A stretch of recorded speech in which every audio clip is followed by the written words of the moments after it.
La photographie, c'est mon geste le plus intime, le plus quotidien pour enregistrer ce qui passe. Mais dans mon travail d'artiste et de chercheuse, ce qui m'intéresse, c'est de représenter la mémoire collective.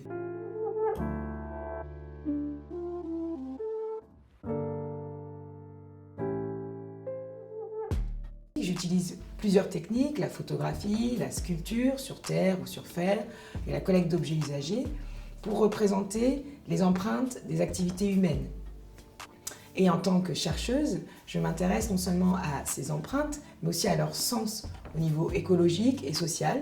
Et je le fais en collaboration avec des institutions universitaires, scientifiques, comme l'École des Arts de la Sorbonne, où j'ai présenté ma thèse intitulée Art circulaire sur l'art et l'économie des réemplois, ou encore le centre de recherche Marc Bloch à Berlin.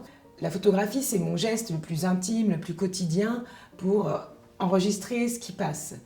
Mais dans mon travail d'artiste et de chercheuse, ce qui m'intéresse, c'est de représenter la mémoire collective et d'utiliser la photographie, mais aussi d'autres techniques qui permettent de le faire à une échelle écologique plus légère, d'où la collecte d'objets usagés.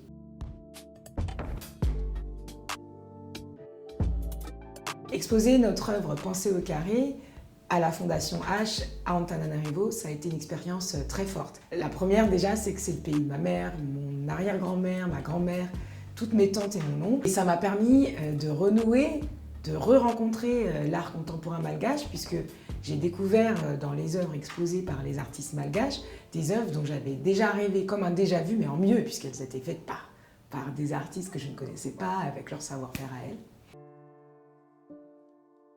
L'un des plus grands challenges de cette exposition, ça a été de faire partie de cette exposition du début à la fin, même à distance.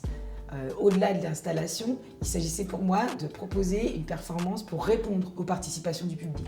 Et là encore, ça a été possible grâce à une étroite collaboration avec l'équipe de la Fondation H et grâce à une méthodologie que j'ai l'habitude de mettre en œuvre, qui est la poétique des mots, le lâcher prise et assembler des mots de manière aléatoire, créer naturellement une nouvelle œuvre.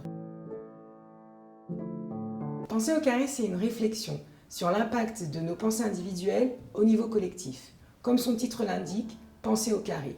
Leur impact démultiplié dans le temps et au niveau collectif dans l'espace.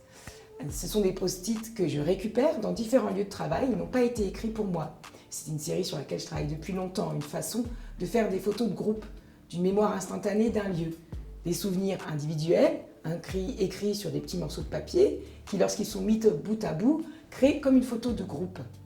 Et donner ainsi le temps de relire, de se rendre compte de l'impact instantané et dans le futur de cette mémoire collective que l'on crée sans y penser. Et des gestes, des actions qui vont avec cette mémoire collective. Cette œuvre, c'est aussi un dialogue, pas simplement entre individuel et collectif, mais c'est un dialogue avec l'artiste Aurélie Matigot qui m'a proposé ces mémos photographiques. C'est aussi un dialogue avec le public de la Fondation H. Nous avons voulu que ce dialogue soit pas simplement par la présence du public dans une œuvre immersive, mais nous avons découpé dans notre œuvre des bandelettes de tissu afin que le public puisse lui aussi, avec d'autres bandelettes de tissu, écrire ses pensées et venir nouer leurs pensées aux nôtres. L'œuvre Pensée au carré est encore amenée à évoluer.